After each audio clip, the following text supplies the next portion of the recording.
What's up, Wizards? Dev from MtG. It's been a few days. I'm back, and I've got a really cool budget deck for you. I know how much you like the budget stuff. So, I'm bringing you Budget Nicki Minaj today. This is Budget Assault Formation, and I hope you like it. I've worked for a few days on this, really gone through a couple of different iterations, and done some actual playtesting with this thing. It's really fun to play. So, let me go ahead and take you through it. I don't know what this is, but let's do that. We're running 22 creatures in this deck, all with big old booties, starting with 4 copies of Laguna Band Trailblazer and 2 copies of Yoked Ox. Trailblazer is really important for us, it turns out.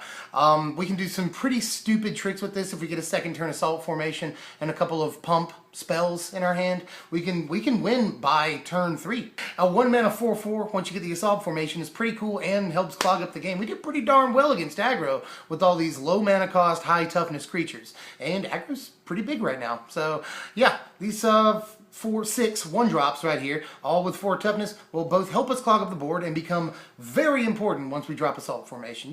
The 2-drops are sort of the meat of the deck when it comes to the creatures here. We're playing 4 copies of Nyx's Fleece Ram. I think that's kind of a no-brainer. Again, helps us out against aggro. We gain a life every turn, and it's a 2 mana 5/5, so pretty good.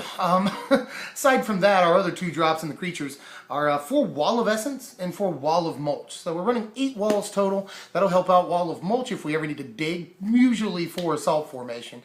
And Wall of Essence, again, just really good against aggro. They don't even want to swing into it. You can really clog up the board a lot with just this one card. And Wall of Mulch isn't too bad at stopping ish either, honestly. So yeah, those are our 12 2-drops, 8 of them being walls, and being able to draw like really helps. You know, block, sack, draw, really good to be able to dig that way. Let's finish off the creatures. 4 copies of Abzan Beastmaster, who really makes the deck tick. Probably the best card in the deck, aside from, you know, assault formation. The deck needs that card, but this will really help you get to the assault formation and anything else you might need. You know, big guys, guys that have become big now that you have an assault formation. So yeah, Abzan Beastmaster, I definitely recommend a 4 of this guy. Just a ridiculous engine, comparable to Dark Confidant in some ways, especially in a deck like this, and you just gotta have him. Abzan Beastmaster, 2 thumbs. 3, if I had 4 thumbs, I would just do that. 4 thumbs up for this guy. That leaves room for a fair amount of non-creature spells. So what are we running here? In the pump spell department, you might can guess, we've got 3 copies of Glaring Aegis. Of course, this is super good. Reminds me of, what is it, Hammer Fist in red aggro? Really crazy. Like, that guy can't block this turn, and +3, basically, in the power and the toughness department, forever.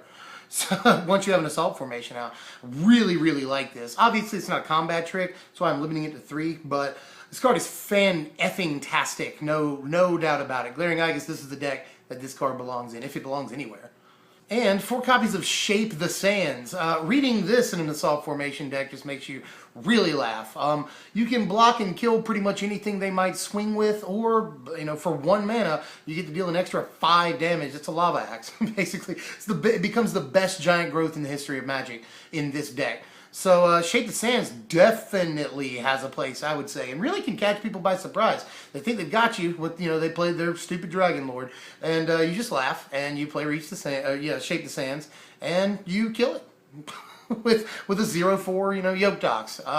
Yeah, this card has a lot of flexibility, and I shouldn't be prattling on about it because honestly, it's obvious why it's in here, and it's a really good card for this deck. We're also running 2 Commune with the Gods. Commune with the Gods.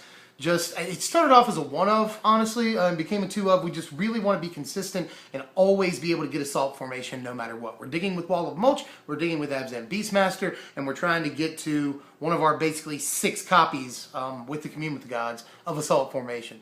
And this really helps. Like I said, started with 1, wanted to bring it up to 2 because we have got to get our assault formation to close out the game. 2 copies of Pacifism and 1 copy of Banishing Light in our removal department. We really just want to get stuff out of the way. You know, you can't attack, you can't block, get out of here.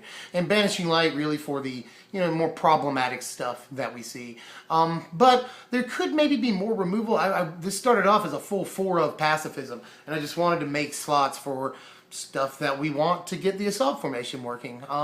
So yeah, in the board you're going to see a fair amount of white removal and even green removal, honestly. So I think that we can get away with just the 3 removal cards. We just want to be able to get stuff out of the way, and Glaring Igus helps us do that too. So I think we've got a decent amount of help, but sideboard will help us out against, you know, more mid-rangey stuff that just play ridiculous threats. And obviously, we got to have 4 copies of Assault Formation for this to even be a thing. I mean, you could just block all day, whatever. But I think it's probably best that you put Assault Formation in the deck. Really don't have to explain this. This is what the deck do right here. That pumping up your guys' toughness thing, that really comes into play more than you might think. Once you have 6 mana in play, which happens fairly often, you'll be grinding out a lot of games. So, you know, that extra +2/+0 to all your guys, more or less, really, really helps you out. You know, because there will be board stall situations. This helps you get past those. A lot of your guys have, you know, defender, your walls do. So this will help with that as well. They can attack. I really could just go on, but why not? I mean, this is what the deck does. This is Assault Formation. We all know and love this. If you're watching this deck tech, you're like, why are you talking so much about this card? That's why I saved it till the end, because it's really Assault Formation, guys. That's what the deck is called. I'm calling it Nicki Minaj. Assault Formation. Well, let me go ahead and say that we played 22 lands in this deck. I'm going to go ahead and post the board right here. And while I talk about the lands for just a second, you can really do anything with this land base. 22 or 23, I think, is where you want to be, not 24. We're drawing an awful lot of cards in this deck. And we're digging with Commune, so you really don't need that many lands. You probably want to do, you know, 4 Temple of Plenty, maybe 4 Blossoming Sands. Unless we're trying to kill them with, you know, Trailblazer on turn 3, if you want to go that route, then you really don't have that much to worry about. You can play tap lands relatively safely. Aside from that, the deck is not the most consistent deck, as you can tell. Let me go ahead and post our power rankings. Hopefully you're getting familiar with these by now. Deck really does not have a very high power level. It's not incredibly fast. It's not entirely consistent. This is a very budget thing. If I posted maybe a rating for fun factor, that would be 11. You know, it's a really fun deck to play, especially when you can second or third turn Assault Formation and just start doing things. But in the meantime, I mean, you have a lot of fun playing blockers and, you know, drawing cards with Beastmaster, drawing cards with Wall of Mulch.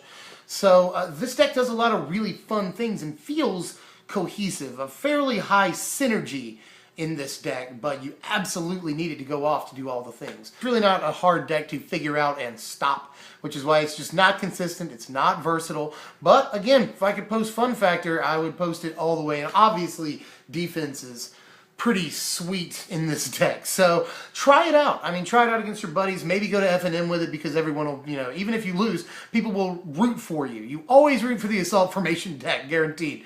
So I recommend at least giving it a shot. I mean, it's not going to do very well against all the amazing stuff we see in the format right now. We're a very high power format. But it will be the most fun thing you could maybe possibly play in this format right now. So I highly recommend it.